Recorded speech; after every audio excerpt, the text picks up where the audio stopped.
महायुतीचे राजू कारेमोरे आहेत, विद्यमान आमदार आहेत तुमसर विधानसभेचे. राजू भाऊ, काय सांगाल एकंदरीतच कशा पद्धतीची निवडणूक होत आहे, कुठल्या मुद्द्यावर तुम्ही नागरिकांपर्यंत पोहोचाल? ही निवडणूक जी आहे ही 2019 साली आम्हाला मतदार राजाने जो आशीर्वाद देऊन विधानसभेत पाठवला होता आणि तो जो आम्ही त्या 5 वर्षात जे कामं केले हे कामं पुढं घेऊन आणि पुढं करावयाची कामं या भागातला जर विचार केला तर या भागात आपला धान उत्पादक शेतकरी खूप मोठ्या प्रमाणात राहतो. पूर्ण मुख्य बेसच आपला धान आहे आणि त्यामुळे शेतकऱ्याचे प्रश्न, धानाचे प्रश्न आम्ही कसे सोडवले आहेत आणि शेतकरी राजाला, बळीराजाला कसं बळ मिळालेलं आहे हे आपला त्यांना दिसत आहे. तर आम्ही आणखीन पुढं आम्हाला कोणते कोणते कामं करायचे आहेत, येथील मला उद्योगासाठी काय करायचे आहे, शिक्षणासाठी काय करायचे आहे, आरोग्यासाठी काय करायचे आहे, या सर्व मुद्दे आम्ही आपल्या जनतेच्या समोर ठेवत आहोत. आम्ही त्यांना हे आपला ठेवत आहोत की आम्ही 5 वर्षात हे काम केलं. त्यांना एकंदर हे जे केलेले कामं आहेत त्या कामापासून ते आपला मतदार राजा आपला समाधानी आहे, म्हणजे खुश म्हणतायत त्या पण समाधानी आहे. आणि पुढं आम्हाला काय करायचं आहे हे प्रश्न कसे कसे सोडवणार आहोत आम्ही हे आम्ही त्यांना सांगत आहोत. आणि मतदार राजामध्ये एक आपला वेगळा उत्साह आपला दिसत आहे आणि आमच्याबद्दल त्यांच्या जेवढा आपला विश्वास पण.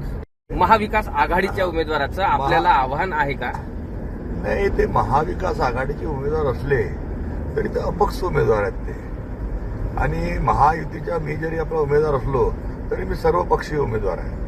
त्याच्यामुळे आपला त्यांचं आव्हान मला आपला कसं काही दिसत नाही का. ज्या प्रकारे आपला हे जनतेचा सहकार्य लाभत आहे आणि ज्या पद्धतीने 5 वर्ष आम्ही जनतेची अडीअडचणी दूर करण्याच्या पूर्ण ताकदीनं प्रयत्न केलेला आहे त्याच्यात आपला जनता समाधानी आहे. कारण की आज देश स्वतंत्र होऊन 75 वर्ष झालेले आहेत. काही प्रश्न आपला 20-30 वर्षांना सुटले नव्हते. त्यामुळे प्रश्न सुटलेले आहेत. त्यांना एक आशेची किरण त्याच्यात दिसत. भाऊ, एक्झिट पोल आलेला आहे महाराष्ट्रामध्ये, महायुतीचं सरकार पुन्हा एकदा येईल असा रिझल्ट त्या एक्झिट पोलनी दाखवलेला आहे. काय तुमची पहिली प्रतिक्रिया? आपला महाराष्ट्र राज्याबद्दल बोलायचं झालं तर आम्ही आपला राज्यामध्ये 5 वर्षात महाविकास आघाडीची सरकार बघितली आहे आणि महायुतीची सरकार बघितली. सरकार जर चालवायची असेल तर केंद्र शासनाचा आपला सपोर्ट खूप महत्त्वाचा असतो. आज राज्य शासनाने, महायुतीच्या सरकारने, एकनाथ फडणवीस सरकारने जे आपला लाडकी बहीण योजना, आपला मुख्यमंत्री माझी लाडकी बहीण ही योजना लागू केली आहे. ही योजना सर्व माता भगिनींना, लाडक्या बहिणींना वाटते का निरंतर पुढं चालावी, परंतु त्यांना हाही वाटते का निरंतर पुढं केव्हा चालेल जेव्हा या राज्यात केंद्राप्रमाणेच महायुतीची सरकार येईल. आणि म्हणून त्यामुळे लाडक्या बहिणी आज आपला 2.5-3 करोड लाडक्या बहिणींचा लाभ मिळालेला आहे.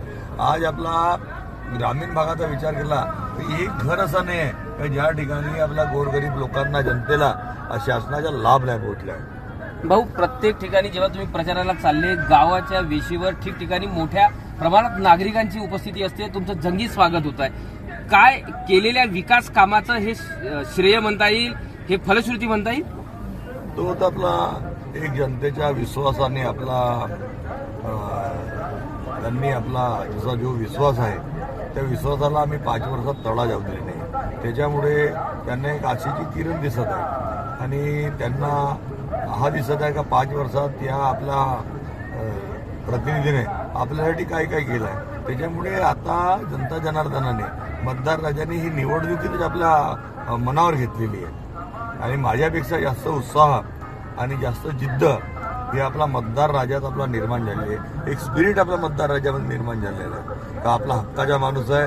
आपण आपल्या हक्काच्या माणसासाठी 5 वर्ष आपण हा आपल्यासाठी राबला तर आपण आपला 20 दिवस आपल्या याच्यासाठी आपण राबल्या पाहिजे, याच्यासाठी काढल्या पाहिजे आणि याला पुन्हा एकदा आपण या पदावर पोहोचवल्या पाहिजे आणि आपल्या अडीअडचणी सोडवल्या पाहिजे.